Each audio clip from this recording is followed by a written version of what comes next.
హల్లెలూయా. యేసుక్రీస్తు నామములో అందరికీ హృదయపూర్వక వందనములు. ప్రత్యేకమైన సమయంలో ఈ ప్రత్యేకమైన రోజైన ఒక వాక్యంతో మీ ముందుకు వచ్చిన్నాను. దేవుడు ఈరోజు మనకి ఇచ్చినటువంటి వాక్యము యోహాను సువార్త 3వ అధ్యాయము 16వ వచనము. దేవుడు లోకమును ఎంతో ప్రేమించును కాగా ఆయన తన అద్వితీయ కుమారునిగా పుట్టినవాని యందు విశ్వాసం ఉంచు ప్రతివాడును నశింపక నిత్యజీవం పొందినట్లు ఆయనను అనుగ్రహించును. హల్లెలూయా. ఈ వాక్యం ద్వారా మనం నిత్యజీవం పొందుకును గాక. ఆమేన్. ఈ వాక్యం ద్వారా మనకు అధిక విశ్వాసం కలుగును గాక. ఆమేన్. ఇచ్చిన వాక్యం ఏంటండి? దేవుడు లోకం ఎంతో ప్రేమించును. దేవుడు లోకాన్ని ఎంతగానో ప్రేమించునండి. ఆ ప్రేమించి ప్రతి దాని మీద అధికారాన్ని మనకే ఇచ్చినాడు. కానీ చాలామంది ఉన్న పరిస్థితిలో ఆ అధికారం ఎలా ఉపయోగించాలో తెలియక దాన్ని ఆ యొక్క స్థాయికి వెళ్ళలేకపోతున్నారు. దేవుడు ప్రతి ఒక్కరిని ఆయన కుమారుని స్థానంలో చూడాలనుకుంటున్నారు. కానీ సృష్టింపబడిన ప్రతి ఒక్కరూ ఆయన కుమార్ స్థానంలోనికి రాలేకపోతున్నారు. ఆ ఇబ్బందుల వల్ల ప్రతి దాన్ని జయించడానికి దేవుడు ఏం చేశాడండి? కాగా ఆయన తన అద్వితీయ కుమారునిగా పుట్టిన వాని యందు విశ్వాసం ఉంచు ప్రతివాడును. ఎవరైతే నజరుడైన యేసుక్రీస్తు యందు విశ్వాసం ఉంచుతారో, ఏమని విశ్వాసం ఉంచాలి?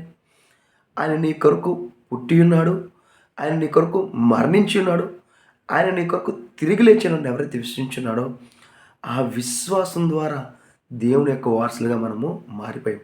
ఎలాగా? ఆయన పుట్టుకలో కూడా పాపం లేనివాడు అండి.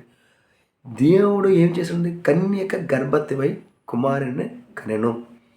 ఎవరిని? నజరుడైన యేసుక్రీస్తు పుట్టి ఉన్నాడు. అటువంటి అమూల్యమైన నీతికరమైన పుట్టుకను మనకిచ్చి లోకపరమైన మన పుట్టుకను ఆయన తీసుకునండి. ఎలాగా?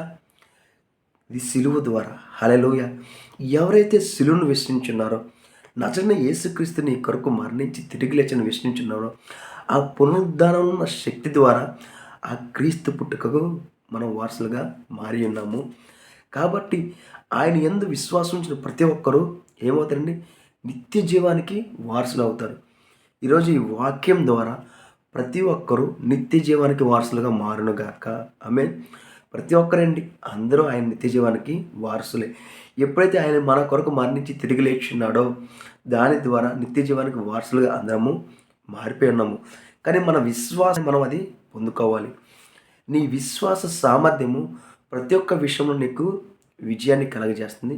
నీ విశ్వాస సామర్థ్యము ఏ విషయాన్ని ఎలా జయించాలో నీకు తెలియజేస్తుంది. ఎందుకంటే నీలో ఉన్నవాడు లోకంలో ఉన్నవాడి కంటే గొప్పవాడు. మనం ఎవరము? దేవుని యొక్క కుమారులము. క్రీస్తు ద్వారా ఆయన కుమారులాగా మనము మారిపోయి ఉన్నాము.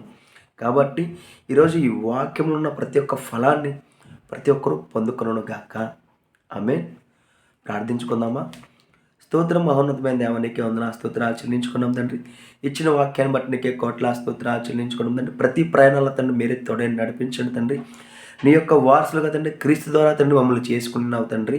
ఇదిగో దేవా, ప్రతి దాని మీద అధికారం తండ్రి ప్రతి ఒక్కరు కలిగి ఉన్నారు తండ్రి.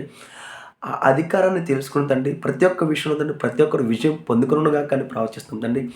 ఆత్మ సంబంధమైన పోరాటంలో తండ్రి ప్రతి ఒక్కరు తండ్రి ప్రార్థించి తండ్రి ప్రతి ఒక్కరు పొందుకునుగా కానీ ప్రవచిస్తాం తండ్రి. ఎవరైతే ఏకీభవించినో తండ్రి ఏకీభవించిన విషయాలు తండ్రి విడుదల కలుగునుగా కానీ ప్రవచిస్తాం తండ్రి. ప్రతి అప్పు ఐశ్వర్యంగా మారునుగాక, ప్రతి అనారోగ్యం ఆరోగ్యంగా మారునుగాక. ఏ విషయాల్లో బలహీనంగా ఉన్నదండి ప్రతి బలహీనత నజరుడైన యేసుక్రీస్తులో తొలగిపోనుగా కానీ ప్రవచిస్తున్నాం తండ్రి. కావాల్సిన ప్రతి ఒక్కరికి కావాల్సిన ప్రతి ఒక్క సహాయం అందించమని నజరుడైన యేసుక్రీస్తు నామములో అడిగి వేడుకొంచున్నాం తండ్రి. ఆమేన్. అందరికీ హృదయపూర్వక వందనములు.